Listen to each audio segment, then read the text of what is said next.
to the Awakened Avoidant. Today we bring you another deposit on the journey towards generational health. Today is episode 34, I believe, and today we'll be talking about loss. Today's episode is a tribute to a friend of mine. His name is Jay Smith. We called him Reds. I knew him ever since I was probably about 14, 15.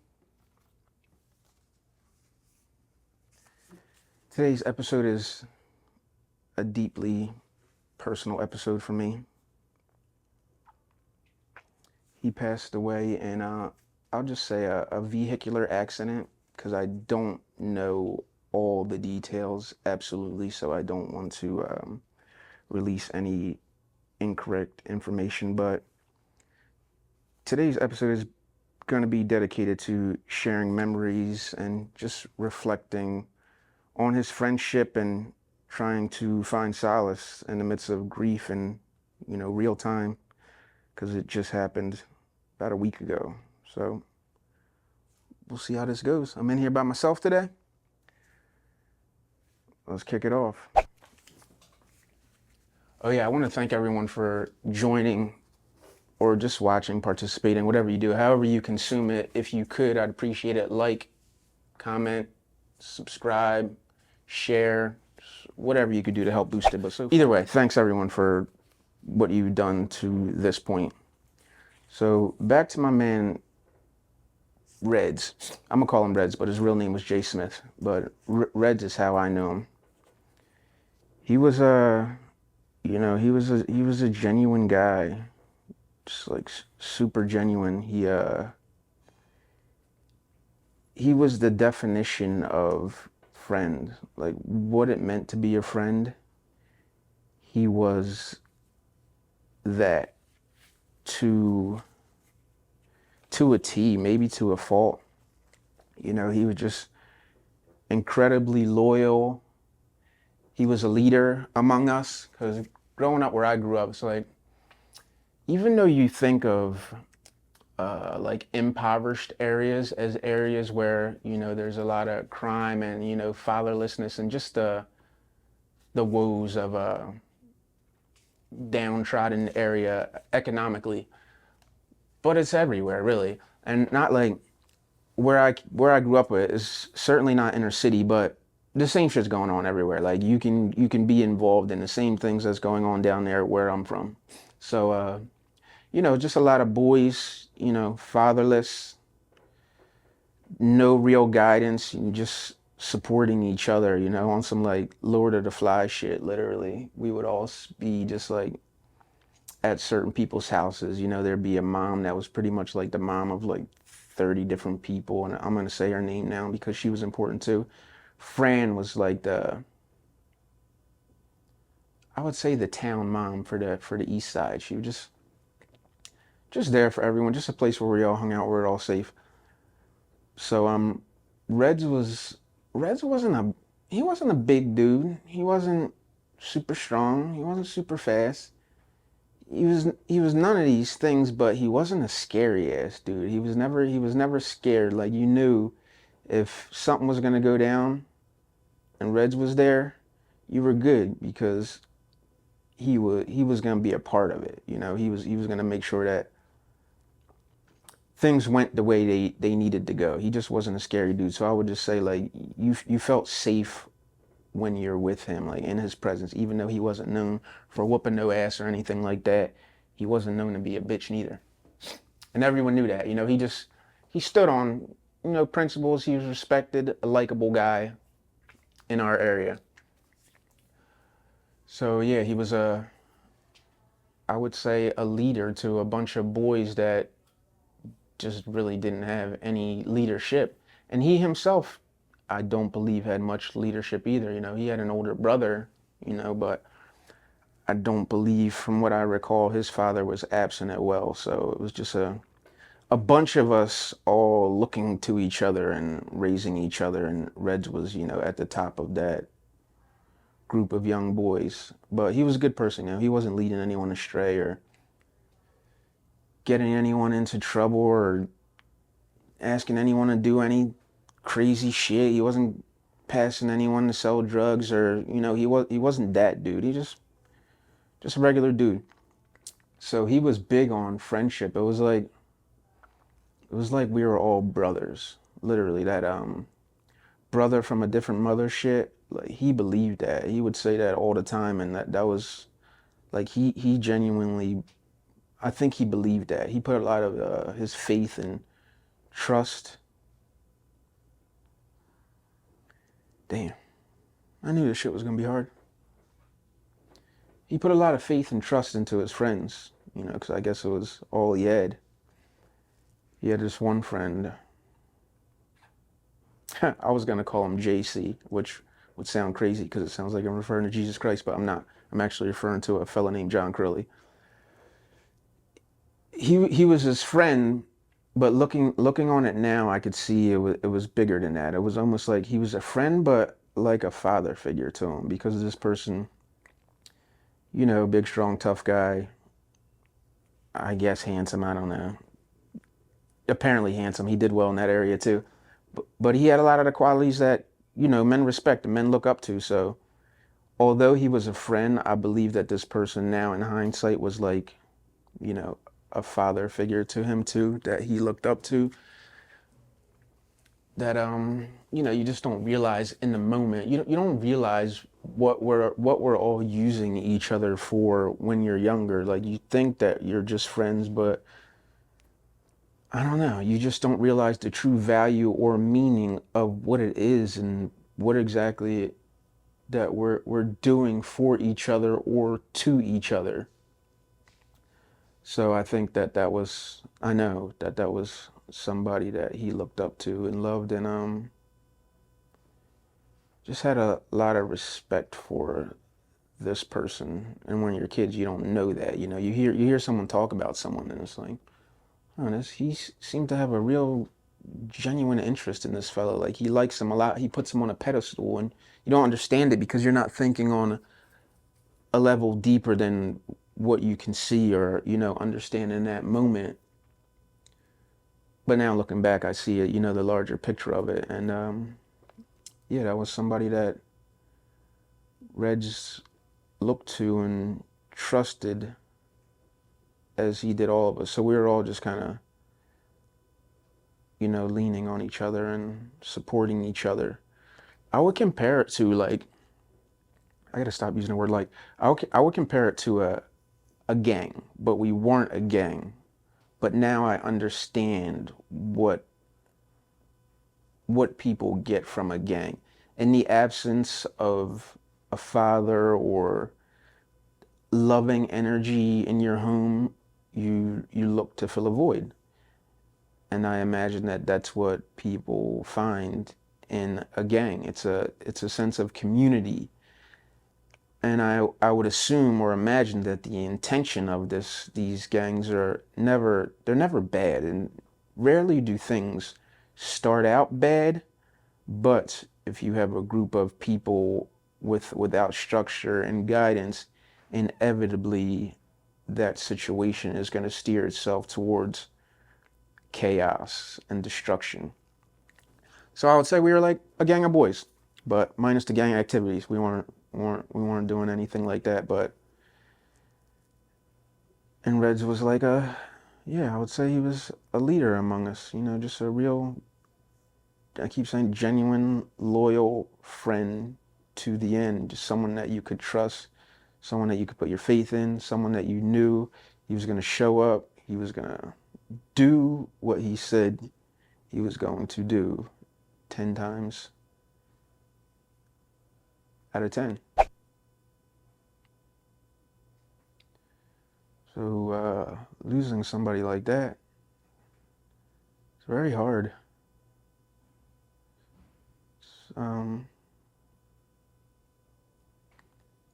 unfathomable. You just don't expect it. It's unexpected. You don't.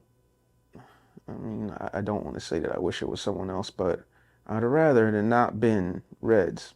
But here we are. It's the duality of life, because you don't you don't want to be mourning the loss of your friend, but if you are mourning the loss of your friend, that means that you're still here, you know, and you're still in the game.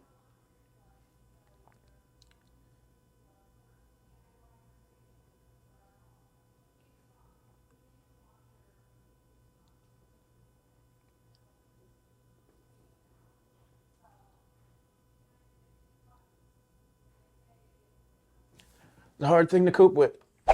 So let me go to some funner moments. Rez was the type of dude in sports.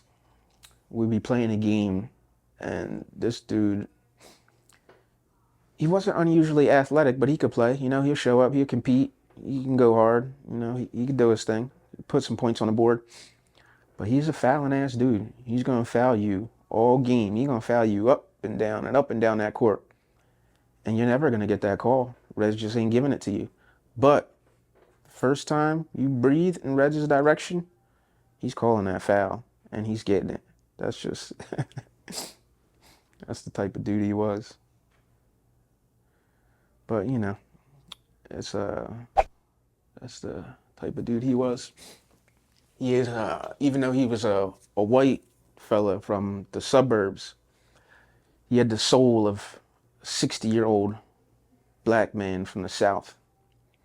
He's the first person to I'm sure I heard this music before, but he introduced me to Sam Cooke, all types of old school music and shit. And I'm like thinking, it's like just interesting to have a white dude introduce you to, I guess, something that you would say is of or from my culture. And he was such a genuine person. He just had a deep love for the arts in a different way than most people I knew had it. Like he just had this real appreciation for music and the quality of sound, and he loved fighting, professional fighting, UFC. He was an avid um, watcher of the UFC, and he was real technical about it. He would break everything down. He would really peel back the layers. Music and fighting and just all the arts, they really resonated with him in a way that they probably don't with many people. And that was his way of connecting with you. Sometimes we'd be at like a party, we're all chilling. It's late in the night, and who knows what everyone's trying to do, but the last thing anyone's trying to do at 2 a.m. is listen to some Sam Cooke. But Rez is gonna put that shit on, and he's gonna change the vibe of that whole situation real quick. And you just go with it, you know? Sometimes I would tell him, I was like, hey, Reds, I don't know if now's the time for Sam Cooke. You know, I don't know if the vibe, I don't know if the ladies are feeling the Sam Cooke right now, but he's putting that shit on anyway. He wanted you here. He wanted you to sit down and listen to this with him and really try to understand and feel what was happening. Just a way to connect with him. So you're never gonna say no to something like that. It has a different feel when someone's presenting it to you in that fashion. It's not like he just wanted to listen to the music. He wanted to feel the music with you, and just be in the space with you. He's a present guy. Looking back on it, I'm thankful to have had the opportunity to know him.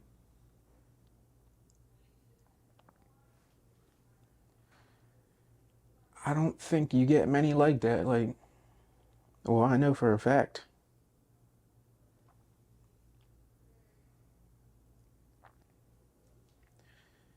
If you're lucky, you get a few good friends in life and a few genuine people and a few people you can trust. I mean, he was such a genuine person. He put all of his trust in people, especially people he considered his brothers. And I think, sometimes that was to his detriment. It's like someone told me one time that having a good heart in this world is a dangerous thing. First time I ever heard that. Old man told me that because I had somebody, I forget that part, but either way, yeah, having a good heart in this world is a dangerous thing. And I believe that there is some truth to that because, just wearing your heart on your sleeve and allowing situations to be maybe what you hope they would be rather than what they are, or thinking or believing that people walk through the world as you do, or that the love or the energy that you have for them is going to be reciprocated. And a lot of times we find out that that's just not the case, you know? And it's very unfortunate because, like they say, nice guys, they tend to finish last in this world. I don't know why that is. It's because we're all just leveraging relationships with people, using each other.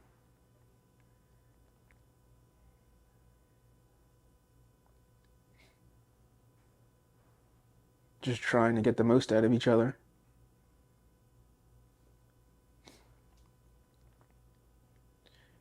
And it's unfortunate that we try to get the most,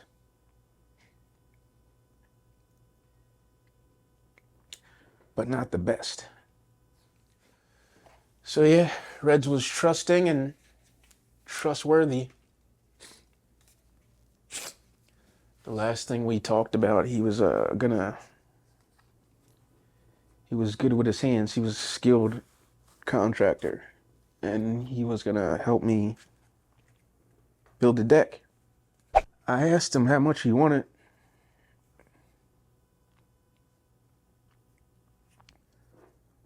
But he didn't want any money.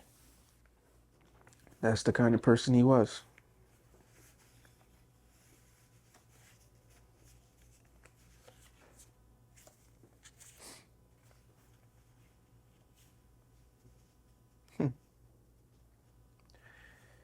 He was the definition of, what it meant to be friend. Be a friend. Moral, ethical, trustworthy.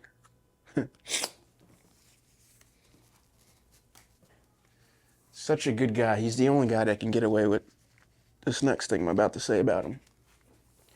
So all of us that know him, we know he's no harm intended. He meant nothing by it. But these days, you might consider this getting me too'd. Maybe a little sexual harassment, but back then we weren't thinking about it like that. Nobody was, but I'm sure certain people felt uncomfortable. So we all be at a party, we all chilling, we all hanging out, and at some point, for whatever reason, Reds is gonna guess your girl's boob size. Why? I don't know. I guess he just had this genuine appreciation for all things, including the female body. So yeah, he was gonna do that, and it definitely wasn't helpful. But that was Reds. You just gave him a pass and laughed about the shit because he was gonna do it every time. It's not something that you warn someone about. It's like, hey, at some point during the night, a man here is gonna want to guess your boob size. You're definitely not leading with that, but you just hope it's not you that's happening to. But usually it was. So that was Reds, just a funny dude. Real funny dude. Like losing Reds is difficult as any loss, but different with him because of who he was. And again, the only word that I can think of is just such a just genuine person, man. He just had no ill will, no bad intent, no malice, no nothing. He just valued friends and friendship, you know. His friends were his brothers. And you knew and you felt that around him. You know, that energy.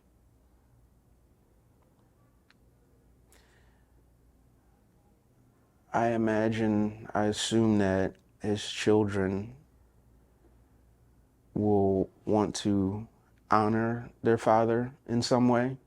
You know, like living up to the legacy of your father. In his case, all they have to do is be a good person and a good friend. That's it. And be good to and look out for each other. And I'm certain that that will be the most that they could do for him. I plan to honor him by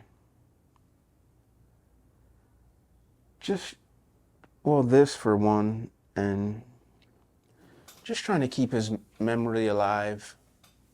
He's someone that I'll always remember, someone that I'll always talk about. You're not a person that you would ever let go of. I actually don't know what I intend to do in the immediate future, but I do know that since his loss, I've talked about him pretty much every single day. You know, there's always something to say because he just such a solid individual, you know? He would send me these random like Bible scriptures and just all types of random shit that I didn't always get a chance to look at, but one of the quotes that I was able to, you know, like extrapolate from the many of things that he sent me was, "The Lord comes like a thief in the night." And I know that that saying is in reference to something different than this, but it reminds me of this. It's like just like that, a person can be gone. Reds loved hard. He was that type of dude. When we were younger, I know he suffered some heartbreak. And we only ever talked about it once. We didn't get too in depth with it, too detailed, you know, about it, because it's a pretty rough story, but I know it hurt him, you know, and he moved through it and he carried it. And to that point, I had not experienced anything like what he was going through as far as heartbreak. Even though it's a, you know, young love, it's still, at the time, it's the world to you. And he took it on the chin, you know, he took it. And I imagine that that situation made him reevaluate what it meant, what friendship meant. You know, yeah, I'm certain that probably that situation took something from him. Definitely, definitely changed him a bit, but I seen him move through that with grace. But yeah, he was a lover, you know. He was gonna shoot his shot for sure. You know, he gonna miss a lot, but he wasn't gonna stop shooting. And I want to say to his wife,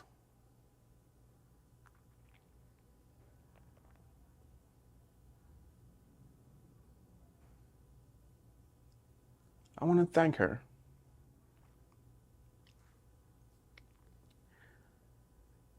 I'm hoping that the relationship that he had with his wife was help mend a broken heart and possibly rebuild him and reinforce his belief in love and people in general, because he was a good guy. He was literally the best among us. I think this is my experience with him. I don't have any bad stories about him. Not a single one. So, yeah, thank you to his wife, because I know he tried. He was trying. He was shooting a shot for a minute. Bricking. Brick, brick, brick, clang, brick. And eventually, I'm guessing, he wore her down, and she gave in and said yes. And they built a life together. They had a family. So, for that, I'm grateful, because he deserved it. We all do.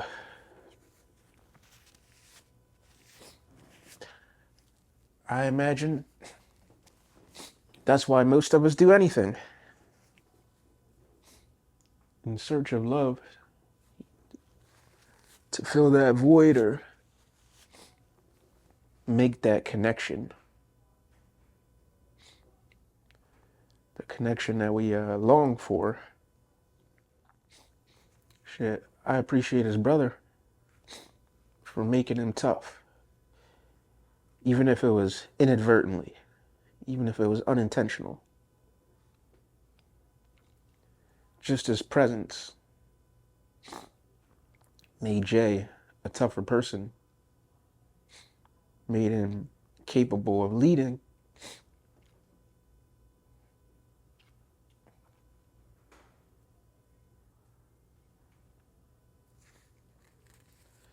A bunch of broken kids.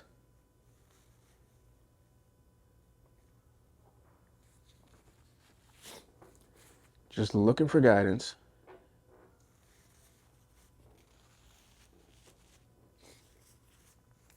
A lot of weight to carry. Don't know if he saw it that way at the time. I doubt it. Because I certainly wasn't looking at him like that then. He was only a couple years older than me. But, when you're young, 2 years feels like 8 years. And then you finally grow up to a certain age. When you'd be like 17, he might be like 20. You're like, oh shit, we're the same age. I didn't, all this time, thought you were so much older and bigger and stronger, tougher, faster. And that's not the case. My first memory of Reds is, actually, this is like my first memory. I knew him, knew who he was around town. But my first memory of him is him and a dude named TJ May. Another tough kid at the time from our town. They were friends growing up. Reds and TJ, everywhere. They were together everywhere they went. Reds and TJ. So my first memory is of my brother gets into a fight with this kid out on, I don't know what street it is. It's at the top of my block. I live on 2nd. Either way, it's the intersection, one street over at the top of my block. This kid is beating the dog shit out of my brother.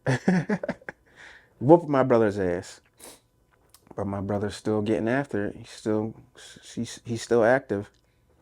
At some point, this kid decides to hit my brother with a wrench because he's relentlessly coming. He's not giving up. So he hits him with the wrench. And shit just got terrible after that. And at some point, I don't recall if it was during this fight or what, but I just remember Reds and TJ just coming from out of nowhere and chasing this kid for forever. I just saw them run as far as my eyes could see, 6 or 7 blocks away, and I never seen him stop. I don't know if they caught the kid or not. I'm assuming not because he was like fucking Usain Bolt and he got the fuck up out of there. But Reds and TJ were about to put hands and feet on this dude. And that's my first memory of Reds, which is interesting because it's him being a friend, you know, to the utmost. And for all we know, the kid whose ass he was about to whoop might not even been deserving of the ass whooping. My brother probably started the fight. Who knows? But yeah, that's my first memory of Reds coming out of the coming out of the cut like Superman with TJ chasing some kid down. Hopefully he never caught the kid. I don't think he did, or else we would have heard that story. But that's Reds, the friend's friend, the neighborhood hero, Redman. When you see Reds, he was he's gonna throw that L up for life. He's gonna represent Lansdale to the very end. Gotta love him for that. That's how genuine he was. Wherever you see him, we grew up together. You see him, I don't know, we were kids at the time, 16, 17, 18, 19, all 20. You see him, you're 30. I'm 30 now, 35. Redman's still gonna throw that L up. It's like, all right, bro, I guess so. You're right. We're from the town. I'll give it back to you. But that was him. It's a lovely human. Called him Redman because he had red hair. If you hadn't surmised by now. Don't know who gave him that name. Probably his brother or something. But and speaking of nicknames, if Redman was the one that he delved out, he delivered all the nicknames to everyone. If he liked you, you get a cool nickname. You might get a name like Riz, RZA. Could get a name like Curl D's. Could get a name like Johnny Blaze. Could get a name like Ruckus. Or you could get a name like Shithand, which is very unfortunate, but it sticks and it's stuck. Or you could get a name like Brahma, the Brahma Bull. Imagine someone giving you a name like that. What a great fucking name. The Brahma Bull. And for those of you that are referring to me as Brahma, unknowingly, you are calling me a god, because that's what Brahma means. So you're welcome for that bit of information. I imagine you're going to want to stop calling me that now. But the name actually comes from, we used to be over at Fran's house watching wrestling after school every day. I was captivated by The Rock at the time. That's really where the Brahma Bull comes from. It has nothing to do with any religious deity, but when I ended up looking up the name, that is actually what Brahma refers to, which is crazy. So thank you, Reds. Appreciate you for that. Give me a cool ass name. But yeah, Reds was the dude that was gonna give everyone their names. You know, he was gonna put real thought into that shit too. Like it meant something to him.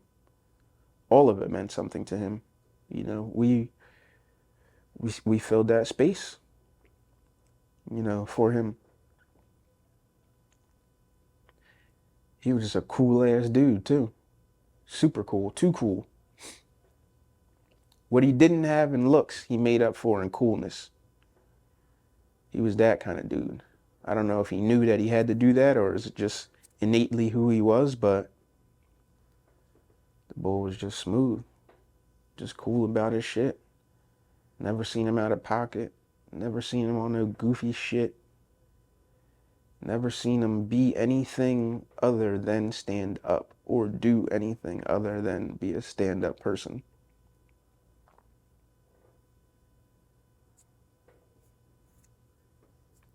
Hopefully his children get that from him. Shit, I'm even grateful to his mom. I hung out with her a few times before. Be up in the apartment. They do what they do. I'm just hanging out, watching, taking it all in. Um, Watching the interesting dynamics of a mother-son relationship in a way that I not experienced myself at home. I didn't have the kind of freedom that he had to be who he was,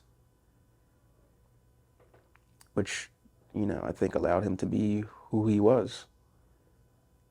And I know he was about his family, he loved his family. He loved his sister. He had love for his brother. And he absolutely loved his mom. And I imagine her support and who or what she is responsible for who he was and what he became and who he was to us. So thank you to her as well. Yeah. Thank you to her for gifting the world with her son.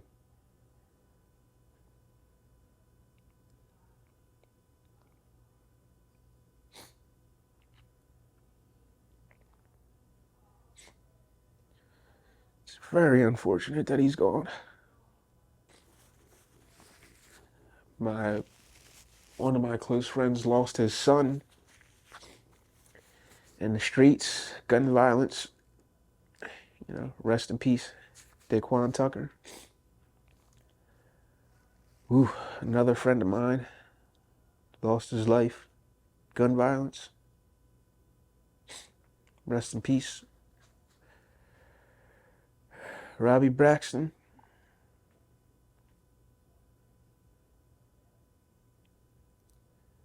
Life is crazy. It's a lot.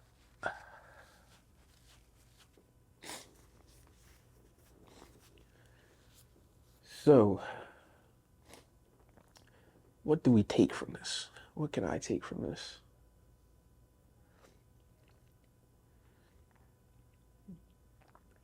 Obviously, it just makes me want to be more present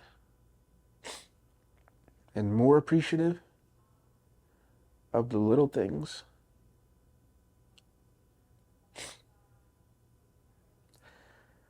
I'm not even certain if I feel comfortable wanting anything anymore.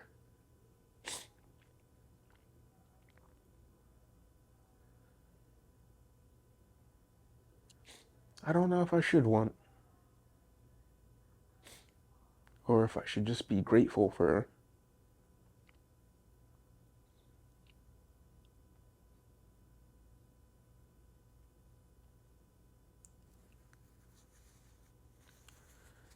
just being alive.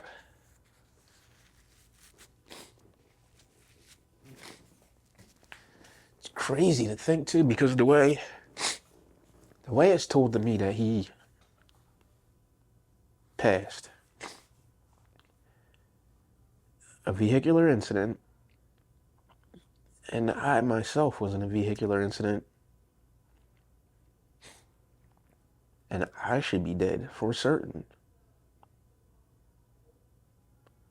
So it's just hard to make sense of why, you know?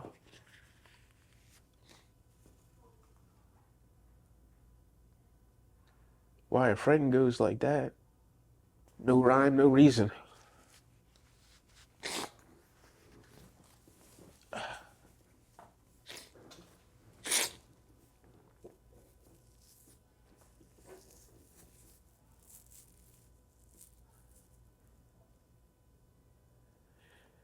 Yeah, just be more present.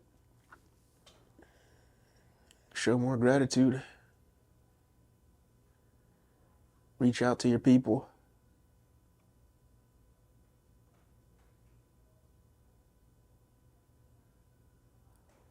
Be grateful for friendships.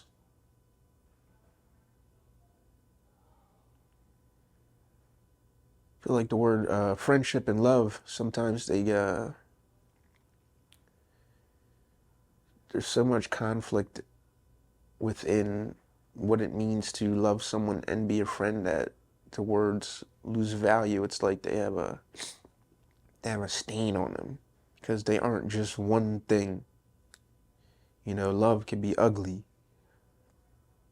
Friendship can be ugly.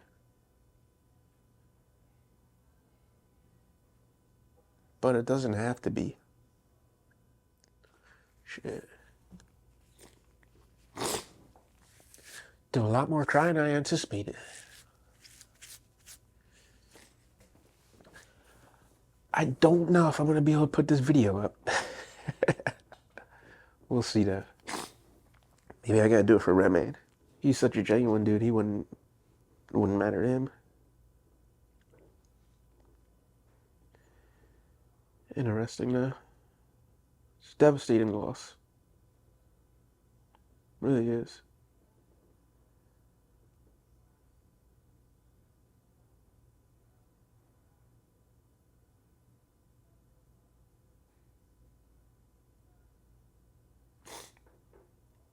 I really love that dude. You know how sometimes people say things to you that stick with you forever? They can be good or bad.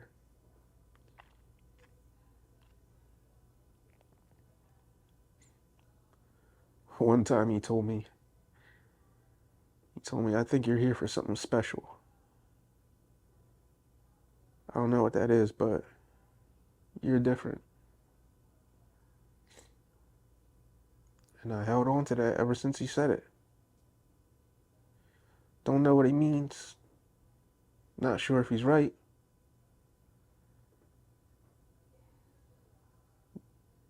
But I keep it close.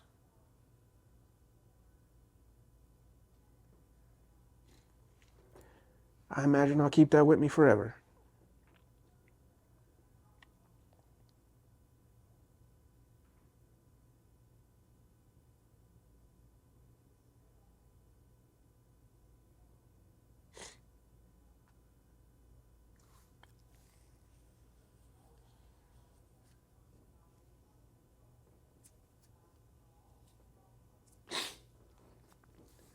I could probably tell stories for days.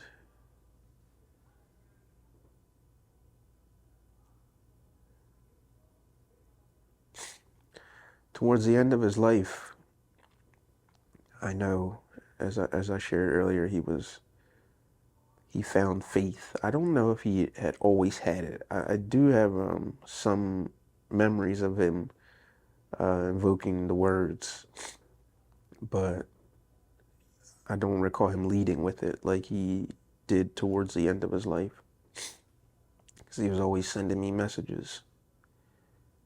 And we would talk about it some here and there. His beliefs, he believed in the red heifer and this coming and that omen and the world ending, and he was on it. He believed it. And as I said before, I choose to believe what he believed. I want to and need to believe that he is where he thought he was going. So,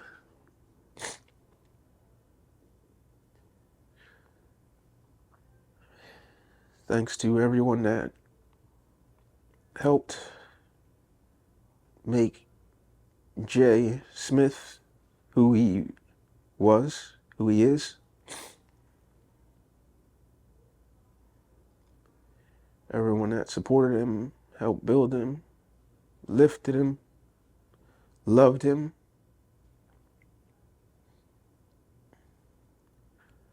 Along his journey.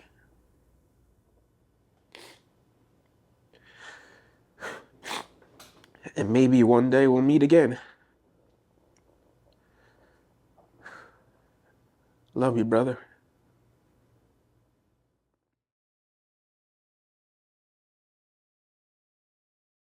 We'd like to thank you for tuning in to The Awakened Avoidant. We hope our convo has provided you with insight, inspiration, and healing energy. As you go about your week, let's continue to work together to heal ourselves and our community. Stay safe and continue to spread healing vibes wherever you go. Catch a new episode Wednesday weekly on all platforms. Strawberry vinaigrette in my fridge, made it from scratch, that's just what my life is. Picking my face and